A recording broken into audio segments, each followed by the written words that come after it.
Welcome students. आज हम air pollution के बारे में पढ़ेंगे। तो एयर पोल्यूशन को हम डिफाइन करते हैं any undesirable change in the physical, chemical और फिजिकल, केमिकल और biological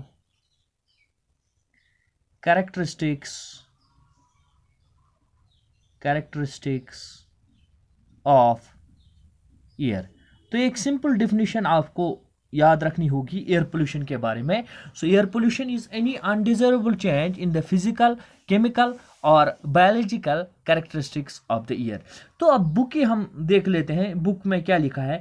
air pollution is basically the presence of foreign substance in air in excess concentration which adversely affects the well-being of individuals or causes damage to the property।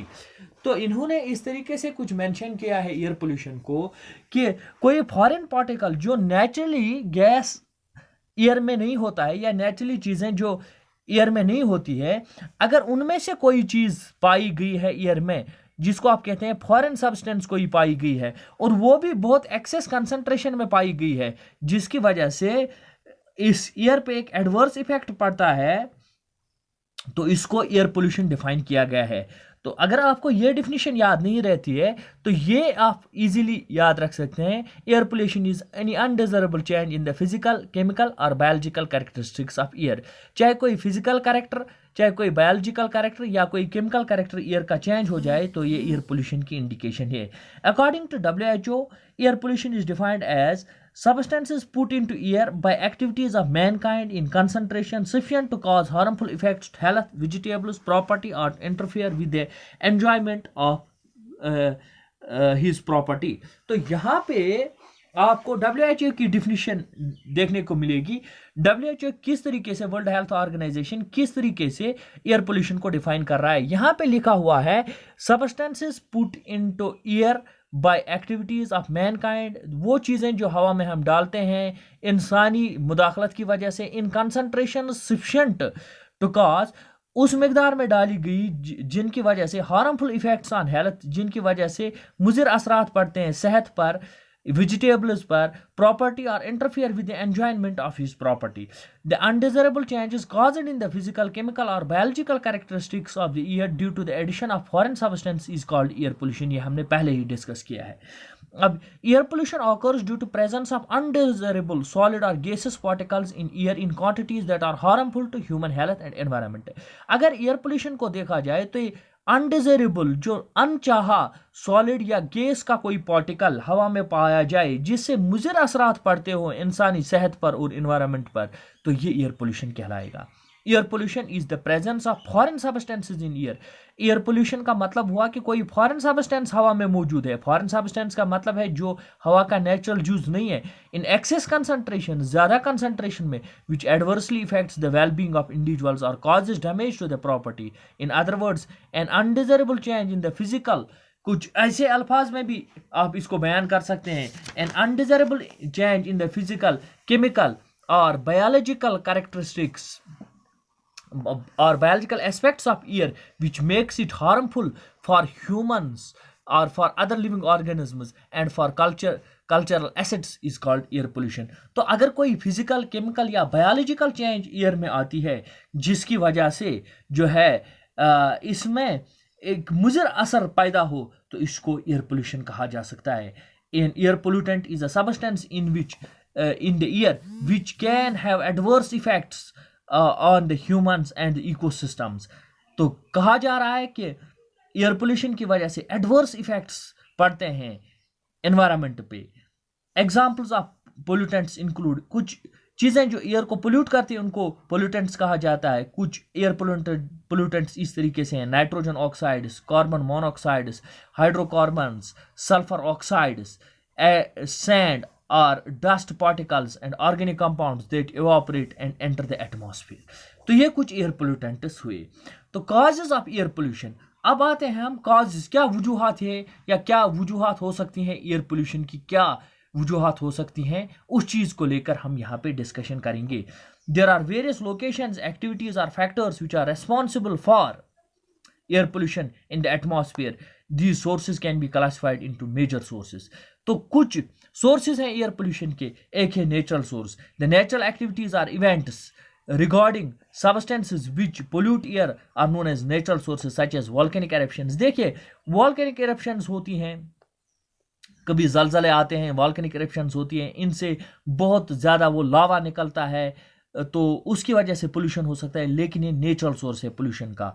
Biological decay, कुछ जानवर मर जाते हैं, उनकी biological decay होती है, उसकी वजह से भी एयर पोल्यूशन होता है. Pollen grains of flowers, flower से निकलने वाले पोलन ग्रेन्स, उनकी वजह से भी पोल्यूशन होती है. Dust from natural sources, natural sources से कुछ डस्ट निकलता है.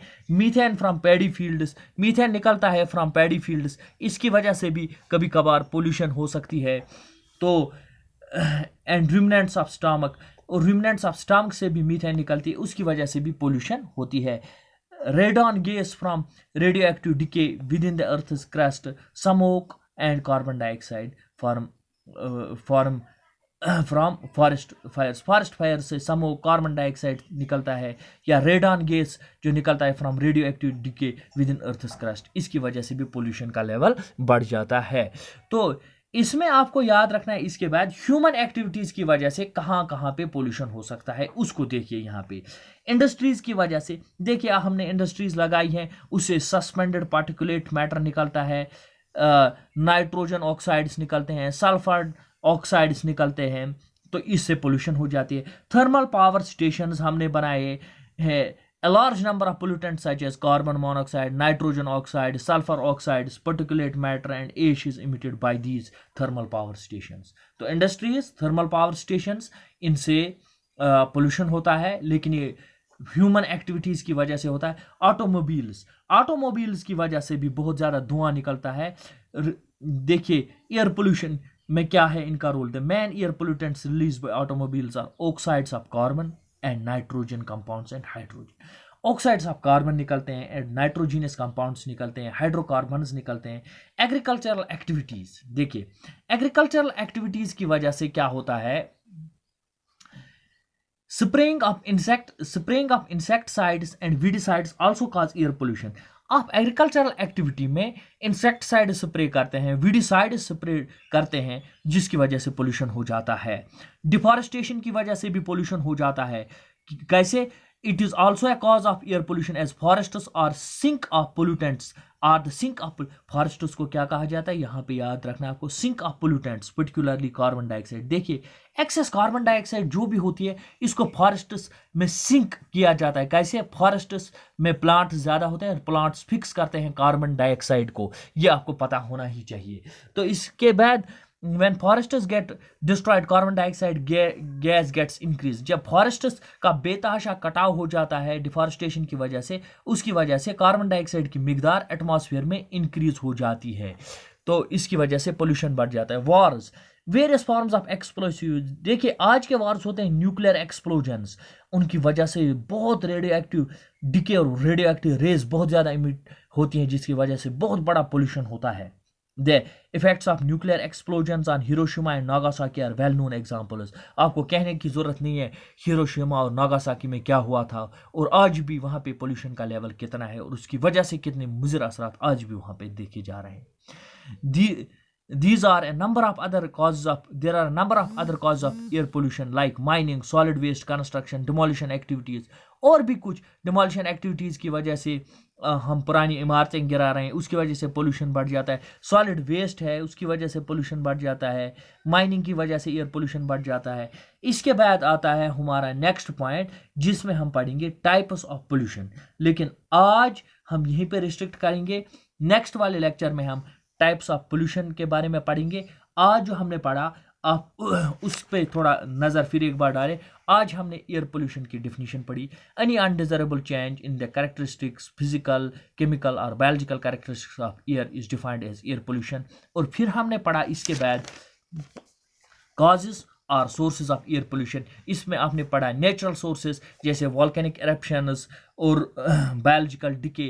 फिर ह्यूमन एक्टिविटीज़ में आपने पढ़ा इंडस्ट्रीज से कैसी पोल्यूशन होती है, thermal power stations, automobiles, agricultural activities, deforestation, Wars की वजह से कैसी पोल्यूशन होती है. नेक्स्ट लेक्चर में हम टाइप्स ऑफ पोल्यूशन और सोर्सेज ऑफ एयर पोल्यूशन, इसके बहुत सारे पॉइंट सोर्सेज क्या हैं और बहुत सारे और सोर्सेज क्या हैं, उनके बारे में हम बात करेंगे।